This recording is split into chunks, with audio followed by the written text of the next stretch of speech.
Dernières années, l'IA a quasiment explosé et est maintenant dans quasi tous les domaines de notre vie. En seulement quelques temps, l'IA est devenue indispensable et s'est bien intégrée dans notre quotidien. Son but, permettre à des ordinateurs de penser et agir comme des humains et nous aider dans ce que l'on fait et améliorer notre quotidien. Enfin, en apparence. L'IA continue de se développer et se rapproche de plus en plus de notre monde réel. Regardez par exemple à quel point certaines images sont bien faites. Si bien faites qu'il devient maintenant de plus en plus difficile de discerner le vrai du faux. Regardez à quel point ce cyborg il a l'air réel. Regardez à quel point ils sont forts en dessin. D'après le site Deloitte, à l'avenir, l'IA deviendra si profondément ancrée dans nos vies qu'elle sera omniprésente et si fondamentale que nous cesserons de le remarquer. Mais c'est super ça. Grâce à l'IA, notre quotidien risque tellement de s'améliorer, n'est-ce pas? Hein?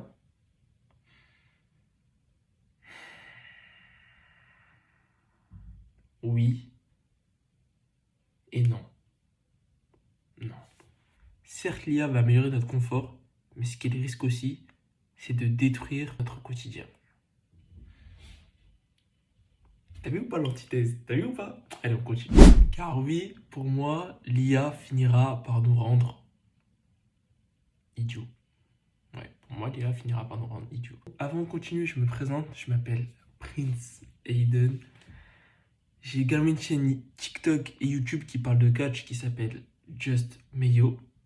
Et j'ai récemment créé une chaîne Twitch nommée pareil Just Mayo où on parle de tout et de rien. Et dans lequel on joue et on discute. Bref, mesdames et messieurs, installez-vous confortablement parce qu'aujourd'hui, je vais vous montrer les dangers de l'IA. Allez, c'est parti.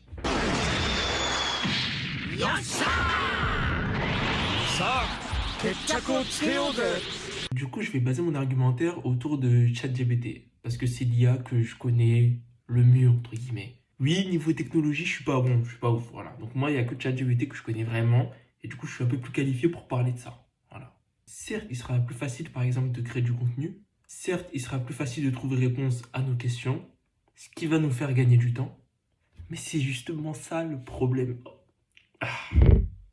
En fait, le majeur problème de l'IA, c'est la dépendance. En effet, le fait d'aller sur ChatGPT est devenu pour la plupart un réflexe. Au lieu de créer du contenu grâce à ton cerveau, tu vas choisir la facilité et tu vas demander à ChatGPT de le faire à ta place, par exemple. Un exemple. Il y a une traîne là, un dérivé de la traîne du singe, qui s'appelle la traîne philosophique. Le but, c'est de réfléchir d'une manière philosophique sur des situations du quotidien. Le but, c'est de pousser la réflexion dessus. Et généralement, ce sont des sujets assez humoristiques. Ce qui rend la vidéo à la fois drôle, divertissante et instructif en même temps. D'ailleurs, il y a eu pas mal de pépites. Franchement, c'est assez drôle. J'aime bien cette traîne, tu vois. Elle abrutit moins, entre guillemets, que les autres traînes qu'on peut regarder. Mais le problème dans ça, c'est que je sais que c'est pas un humain qui l'a fait. Maintenant, ce que je me dis inconsciemment dans ma tête, vous savez c'est quoi? Je me dis en mode, c'est trop bien exprimé ou trop bien présenté pour être l'œuvre d'un humain seul. Alors qu'il y a des siècles auparavant, pas mal d'humains pouvaient le faire. Mais du coup, est-ce qu'on a évolué ou régressé? Cette situation, vraiment, elle mérite plus que ce que je pensais. Est-ce qu'au XVIIe siècle, c'était qui l'auteur le plus Mais Molière, ça n'est que Boileau. Le pire, c'est que je sais qu'on est capable de le faire. Mais bon, pourquoi le faire et se casser la tête pendant des heures, alors qu'en même pas une minute, je peux avoir un vrai résultat? Vous voyez où est le problème? Je comprends. Pareil pour les dessins Ghibli. Pourquoi se casser la tête à faire un dessin? Payer un dessinateur pour qu'il me fasse tel dessin avec tes styles, ou même apprendre à dessiner, alors que je peux avoir un dessin en quelques minutes sans bouger le petit doigt. Bon, en vrai, tu les bouges pour taper ce que tu veux, mais t'as compris ce que je veux dire. Résultat, le dessinateur finira probablement par perdre son taf, parce qu'en face de lui, il a un concurrent qui est boosté à la testostérone, ChatGPT, et de moins en moins de personnes vont s'adonner au dessin, car ils en verront de moins en moins l'utilité. Parfois, on a des questions existentielles, que ce soit sur la vie ou sur son travail. Et au lieu de se questionner ou de faire une introspection sur soi-même, non, on va direct aller voir ChatGPT. Ça, en vrai, je peux mieux comprendre. Tu as besoin de parler à quelqu'un ou d'obtenir réponse à ton mal-être. Le problème est que ça risque de détruire cette introspection que tu aurais pu faire naturellement en fait.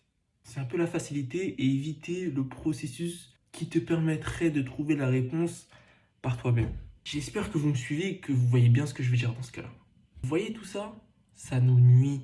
Ça nous fait certes gagner plus de temps, ça je vous l'accorde, mais ça nous rend encore plus fainéants. Et si on continue comme ça, sachant que l'IA va continuer de se développer, ça c'est certain, on risque de plus en plus s'abrutir et d'en finir dépendant. Ce qui est un grand danger. Dernier exemple, mais qui cette fois-ci ne concerne pas ChatGPT. Je crois que ça fait partie de l'intelligence artificielle, donc bon, voilà. C'est dans le même thème à peu près. Prenons l'exemple de plan. Vous voyez plan sur votre téléphone ou Google Maps. Voilà. Si tu ne fais que regarder ton GPS pour aller dans un endroit habituel de 15-20 minutes à pied, au lieu de regarder et de lever la tête pour voir vers où tu passes, trouver des repères, etc., bah en fait, tu ne connaîtras jamais ton chemin. Et le jour où tu n'auras plus de connexion, imaginons un bug ou je ne sais quoi, voilà, comme le bug des CFR là. Ce jour-là, c'est là où même moi j'ai compris l'importance de se localiser tout seul, tu vois. Et là, je parle d'expérience. Le jour où tu n'auras plus de connexion, tu n'arriveras pas ce jour-là à te rendre à cet endroit. Et bien que ce soit un endroit habituel. Pourquoi? Parce que tu n'as jamais levé les yeux pour regarder. Du coup, la raison, c'est t'es reposé dessus au point d'en devenir dépendant. Ok, mais du coup, la solution, c'est quoi? Pour moi, la solution, c'est de détruire... Non, je rigole. Ce serait d'être dans le juste milieu. Je sais que ça a l'air logique, mais ça ne le rend pas pour autant facile. Ce que vous devez faire, c'est de privilégier votre réflexion, votre travail, plutôt que de vous reposer entièrement sur l'IA. Vous allez prendre certes plus de temps, un peu plus de temps, mais je vous assure que vous vous en ressortirez grandi. Voilà. Utilisez l'IA comme un outil, non pas comme si c'était votre cerveau. L'IA doit vous aider, mais pas réfléchir pour vous. Le but, en fait, c'est de devenir le plus indépendant possible et ne pas se reposer dessus. Et de s'en servir uniquement comme outil. Est-ce que vous êtes d'accord avec la solution ou pas? Ouais, je sais. Bon, voilà, c'est tout pour aujourd'hui. N'hésite pas à t'abonner, liker, commenter, partager. Et oui, monte dans le train, bref. Si t'es resté jusqu'à la fin, commente, couronne. D'ailleurs, vu que je m'appelle, en vrai, entre nous, vu que je m'appelle Prince Hayden, il me faut une couronne, non? J'ai une idée. Pourquoi on se cotiserait pas? Genre, je mets une cagnotte ou je ne sais quoi en bio, vous mettez de l'argent. Comme ça fait comme si vous m'aviez élu, genre, en tant que prince. En vrai, bonne idée, non? Non, en vrai, bonne idée. Est-ce que je suis un but de moi-même?